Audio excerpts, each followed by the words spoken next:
Hoje a gente vai contar um breve testemunho da nossa vida. Nós, né, estamos na casa de oração já tem 2 anos, porém eu tenho um histórico depressivo desde os meus 14 anos. E dos 14 até os 18 foi uma fase muito complicada da minha vida, porém eu fiquei vazia, não sabia, não me abastecia de nada. E aí nós casamos, mesmo nesse período de depressão, nós casamos, só que a gente vivia brigando.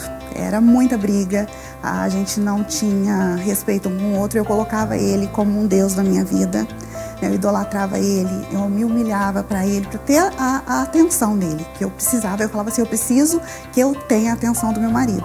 E eu me desvalorizava nesse período. E aí houve um período em que, por conta das brigas, houve adultério também. E mesmo assim, eu decidi, eu falei assim, eu vou investir no meu casamento, perdoei, né? E ficamos juntos, só que mesmo assim, né, estando decidido perdoar, eu não conseguia esquecer. Então, todas as brigas que vinham, eu jogava isso na cara dele. E foi uma fase muito complicada. Aí eu já estava com a Manu, né? E aí depois eu tive a Rafa, e eu tive crise depressiva de novo, que foi até que me levou numa clínica. Eu fiquei internada numa clínica psiquiátrica. E lá dentro eu falei assim, eu não quero essa vida pra mim. E quando eu decidi, né, quando eu saí de lá, eu falei assim, eu decido que eu não quero mais viver isso.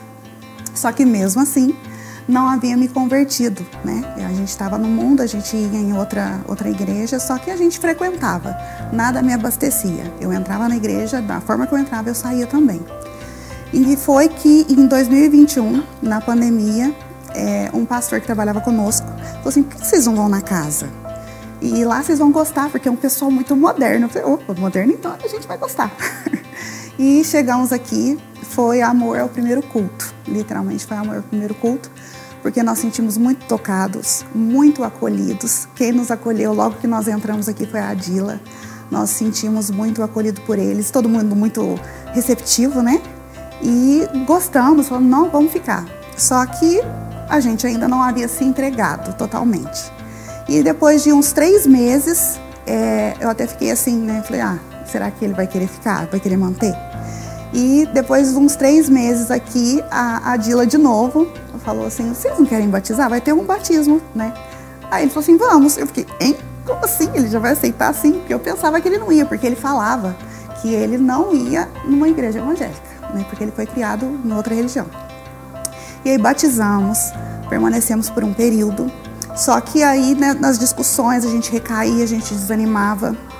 E foi que, no ano passado, nós estávamos com um problema pessoal, com muitas brigas, muitas discussões. As minhas filhas já estavam, assim, principalmente a Manuela, que é de 10 anos, ela estava com indícios de problemas, assim, de ansiedade, de distúrbio alimentar. E aí eu falei, Ricardo, nós precisamos tomar uma decisão. E a gente precisa tomar uma iniciativa, porque senão eu vou acabar com a minha vida. Porque na minha cabeça, dar um fim na minha vida era a solução. E a gente brigando, ele falou assim, então vamos. Aí viemos, permanecemos um pouco de tempo e mais uma vez a gente recaiu. E aí nós fomos para o mundo, vimos o quanto que a gente estava vazio, a gente estava muito vazio, a gente experimentou coisas que eu falei assim, não é isso que eu quero. Uma vida vazia, uma vida sem nenhuma presença de Deus, né? E foi um dia que eu, desesperada, eu até mandei mensagem para a pastora no Instagram, falei, pastora, eu preciso de ajuda. E ela me orientou a buscar na palavra, né? Para me acompanhar os cultos. E num desespero desses dias, eu já fui, o que eu podia chamar de socorro, eu chamei. Chamei o Gustavo, e aí eles falaram, não, fica calma, que nós vamos te ajudar. E mais uma vez a Adila veio até mim, me acolheu junto com o Zé Antônio.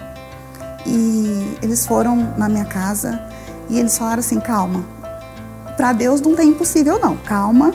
E aí eu fui me rendendo e vendo que às vezes eu estava tão focada nos problemas do Ricardo, né, vendo que o Ricardo ele era impaciente, explosivo, só que eu também estava devendo como esposa, eu estava devendo como mãe, eu estava devendo como empresária.